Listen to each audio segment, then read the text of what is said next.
Okay, here we go. The story of Demented Ryan begins much like any other.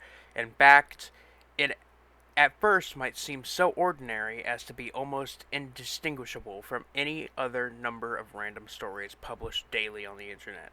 If only this were actually the case. You see, Ryan had a problem, not an uncommon one in this unfortunate technological age. Ryan was unbelievably horny. This may seem normal to those reading, especially in the era of the internet where pornography is unfortunately ever present. But it was different with Ryan. They were completely beholden to their carnal desires to a degree that was not the least bit healthy. It was taking over their whole life. One could easily get a glimpse of the extent of the damage by pursuing Ryan's Facebook profile, which consisted almost exclusively of horny posting on Maine, despite the knowledge that this is incredibly cringe and indicative of a failing mental state. For many, it was clear long ago that poor Ryan was a lost cause, but some held on hope. One such muchacho was one one one such muchacho was Cody Papar, name changed to protect the innocent. One of Ryan's close friends and I don't even know what this word is. Confidence, who tried desperately to rescue Ryan from the jaws of degradation, online harassment, and sin. However, Cody, being quite horny himself, went about this in a way that would only do more harm than good. But I'm getting ahead of myself, and let's start from the beginning. As I tell this story, looking down at my computer screen, I'm reminded of a simpler time. You see, in the beginning, before Ryan's state worsened beyond the point of no return, before they became Demented Ryan, they enjoyed the occasional hentai computer game. Cringe? You bet. But irredeemable? Not by a long shot. If we only knew what we knew now. But I'm getting ahead of myself again. Let's start from the beginning. Ryan would often play hentai computer games, as I believed I mentioned previously. The content of these games was not so important, but they were often puzzle games similar to Bejeweled and such. Nothing special save for the hentai element. Ryan started as a casual consumer of these tawdy cartoon wares, but a casual interest soon turned into an unhealthy habit, and an unhealthy habit quickly became an obsession as no one knew well enough to stop Ryan before things got too far. But I'm getting ahead of myself. Let's take things back a bit, shall we? Ryan, ultimately being based at heart, had a rare moment of clarity one day before the horniness became unstoppable. They realized they were descending into a hole from which escape would eventually be impossible.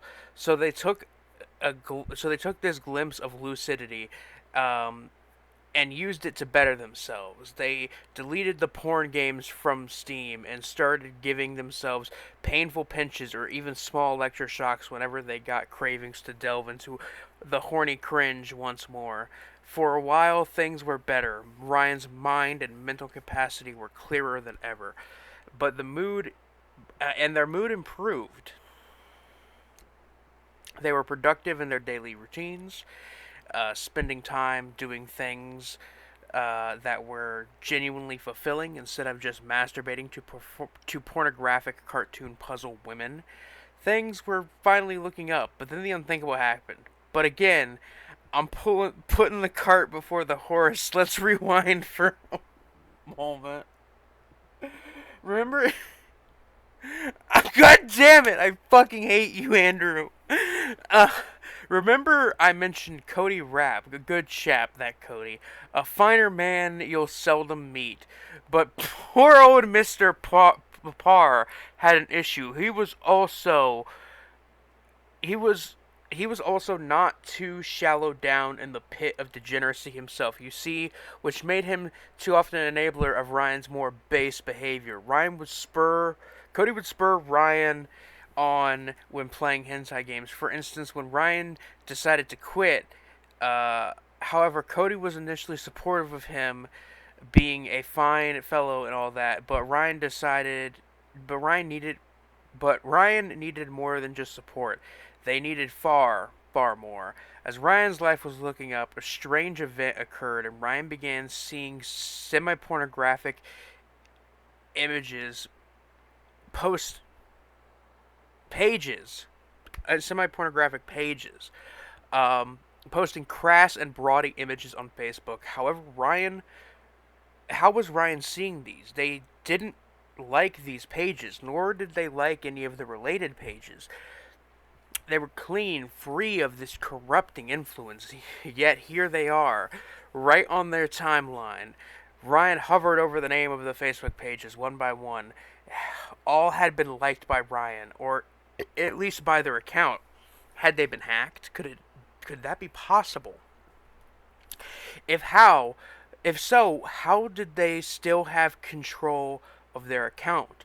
To be on the safe side, Ryan changed their password and strengthened the security measures of their account.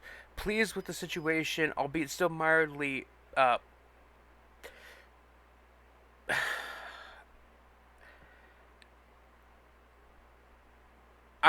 don't know this word. I don't know this word, so I'm skipping it. Um, Ryan closed the laptop, drank some warm milk, and went to bed at a reasonable hour. They no longer stayed up late masturbating to cartoons. The next day, Ryan woke up to a peculiar cell phone notification which read, "Someone has tried to log onto your computer from an unrecognized device," just as Ryan had thought. A hacker. They smirked. "I've got them now," Ryan thought, pleased with themselves as they rubbed their hands together precociously as they went to use the phone's touchscreen. As they went to use the phone's touchscreen to deny access to the perpetrator, nothing happened. Nothing. The phone's touchscreen was not working. "Just my luck," Ryan huffed, pouting. "You know how they get," in parentheses. Before trying to restart the phone, but like the unresponsive touchscreen, it also seemed that the buttons on the phone were not working. The phone would not restart, turn off, no matter how long the buttons were held down. How puzzling, Ryan murmured Ryan, bemused by the current situation. Um, Using their craftiness to think their way out of the situation, Ryan conjectured that the best course of action at this point in time might be blunt force trauma. They threw the phone as hard as they could at the wall. It might it may it might a mighty thud. That is as exactly what it says, word for word. Um, but it was undamaged. But how could that be? Ryan picked up the phone and was shocked severely, almost as if they had stuck a certain appendage into an electrical socket. Their world went black. No one knows for how long, but when they came to, something was different. Ryan appeared normal, but there was a change, a drastic change. After coming to, Ryan immediately went to check Facebook. Facebook has two C's in it, by the way. Um, and what did they see? The semi-pornographic posts were back. Ryan went at first to unlike all the pages, but stopped just before doing so. As if possessed by some unknown force, they moved the cursor down away from the name of the page and closer to the share button until, until they finally clicked it, sharing the image. One that was certainly not appropriate to be shared on main, but the damage was done. At this point, you may be thinking that one image is not so bad. Cringe, yes, but not past the point of no return, as it were. If only, if it had only stopped there. If only it had been just one image. But it didn't stop there, of course. Ryan couldn't pry themselves away from the computer. Their timeline was filled with nothing but cringe images, and they shared every single one without exception. Ryan's Facebook friends became worried that they were hacked, as their own timelines became filled with Ryan's horny posting on Maine. They unfriended Ryan over the debacle, understandably. If only those people had known that what Ryan was going through, that they themselves, at that they were not themselves at this time. Words. Um, if only they could have understood. The more Ryan posted, the more isolated they became. Both losing both friends and family by the hundreds. In parentheses, they were once extremely popular. Cody saw this trend and decided to do something to help, but in his own misguided way. But I'm getting ahead of myself. Let's take it back a little bit. During this time, Cody received a strange package at his doorstep, and it was not in any kind of box or envelope. It was as a mailed package would usually be, but rather it was only wrapped loosely in some magazine paper. Cody picked it up, up the small package, and opened it, finding it to be a hard copy of one of those pornographic puzzle games. What a most peculiar find, mused Cody, rubbing his I'm fucking mad. I was literally had my hand on my chin as I was saying that. Rubbing his chin with his hand. But I know just what to do with it. You see, Cody knows Ryan's horny posting like everybody else, but he misguidedly thought that Ryan's quitting porn games was a cause of the madness, and if Ryan resumed playing these games again, they'd be able to keep their unfortunate proclivities private instead of public. He was wrong, of course, very wrong. If only he knew how wrong he was, but he didn't. Okay, back to Ryan. Ryan was horny posting nonstop at that point, spending all of their time on Facebook sharing cringe images that drove the good people away. If only they knew, maybe they could have helped, but also maybe not. Who's to say? What we do know is the effect this was having on Ryan. With every share, there was a change in their visage and appearance. Their skin became paler, and their hair began to fall out, and their eyes sunk into their sockets, and teeth began to rot, and they became very thin. This continued until Ryan looked like an emancipated lab experiment, still recognizable to those who knew them, but a dreadful sight all the same. Oh god, no. This was the state Cody found Ryan in when they knocked on their door that fateful day. Cody knocked and knocked, but there was no answer. If only he had just left. If only he had lived well enough, lived well enough alone. We might still know the pleasure of Cody's living company to this day. But this is not how the story unfolds. Our story is much darker than that. For, you see, Cody knew that Ryan was home. They were still horny posting at that very moment. In parentheses, Cody had a data plan and was therefore able to check Facebook on his phone despite not being at home. So Cody tried the door, and he turned the doorknob, and it opened. Cody walked into Ryan's lair, not knowing what to expect.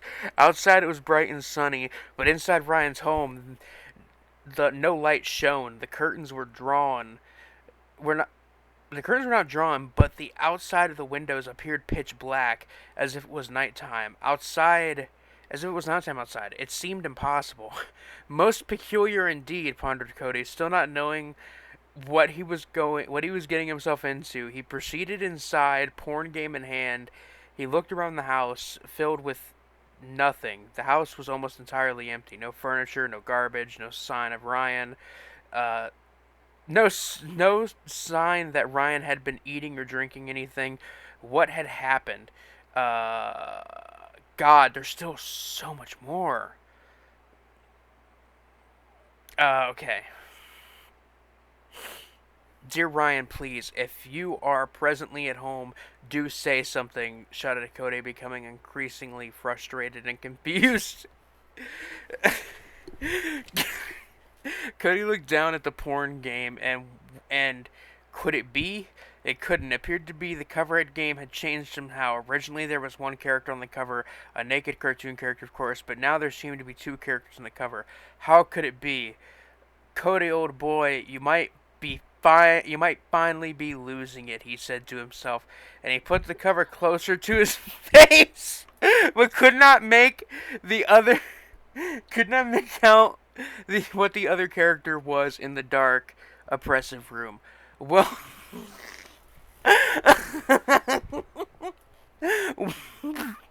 well, blast it, I just simply cannot see in this place.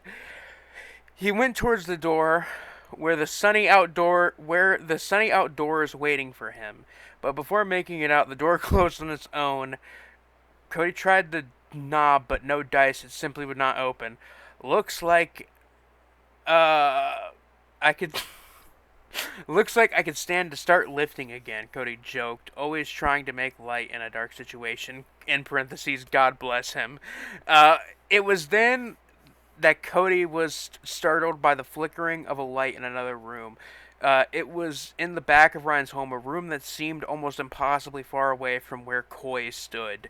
Cody approached the room full of bravery and courage of a true hero. Unfortunately, this hero would meet his untimely end, as so many before him had likewise done. He walked into the room with the dim flickering light. It was completely empty, save for a single laptop sitting on the floor. Cody looked. Cody moved towards the laptop and couldn't believe his eyes. On the screen, it was written, "Look at the game." It couldn't be. Cody, this is impossible. It couldn't possibly be referring to the game that I now hold. The screen changed, reading, "Yes, now look at the game in your hands, Cody." Co- Cody had now officially shaken, trembling with fright. He brought the game up to his face and saw the second character was Ryan, grinning evilly, hands held together like an evil villain. At this point, Cody had lost control of his body while remaining completely lucid in his mind, as if possessed by some malevolent phantom. Parentheses, perhaps it was Ryan. Cody took the game out of the case and put the disc and put it in the disk drive of the laptop. In parentheses, this was back when laptops still had disk drives, unlike today when many of them do not because of cringe corporate greed. I fucking hate Apple. Uh, as the game booted up, the light bulb in the room exploded, covering Cody's body in broken glass and enveloping him in total darkness. The shards of jagged glass stabbed into his body with impossible passion. They must have been controlled by the phantom that had possessed him. In parentheses, perhaps it was Ryan? Question mark.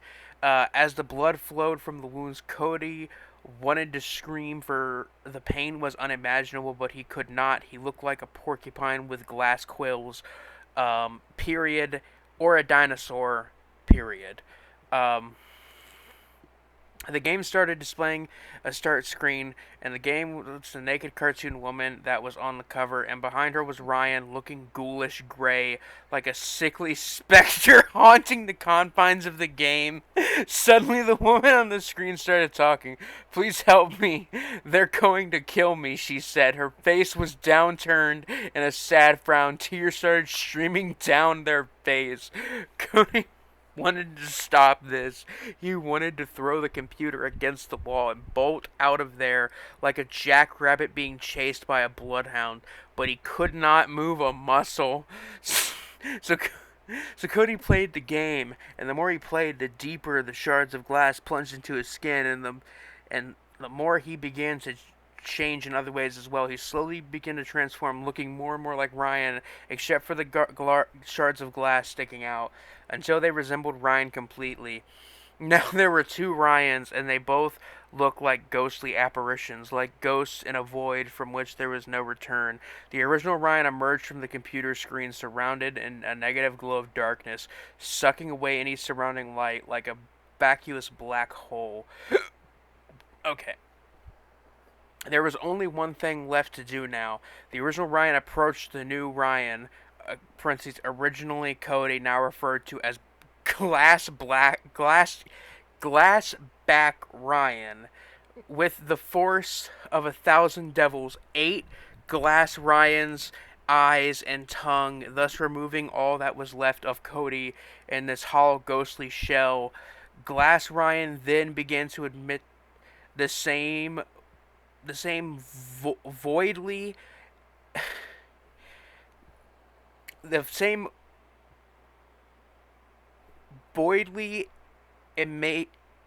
emanation as the original Ryan, The transformation was complete. And so it goes. The demented Ryans go from computer to computer whenever someone is horny posting and possesses them, turning them into antisocial husks until they no longer resemble who they once were, becoming more and more like Ryan in a hideous and painful transformation until the original demented Ryan comes out of the computer and finishes the process. So be more careful when you think about what you're clicking on. Wait, what is that? A pop up for a porn site? That's not possible.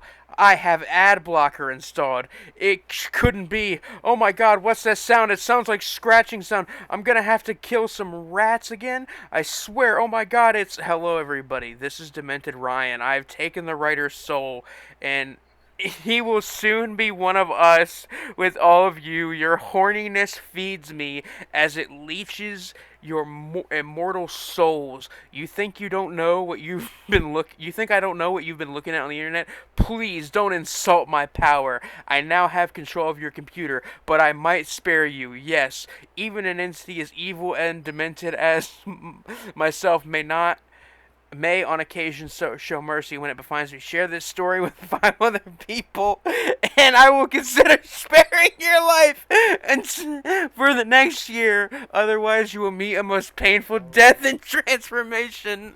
The choice is yours.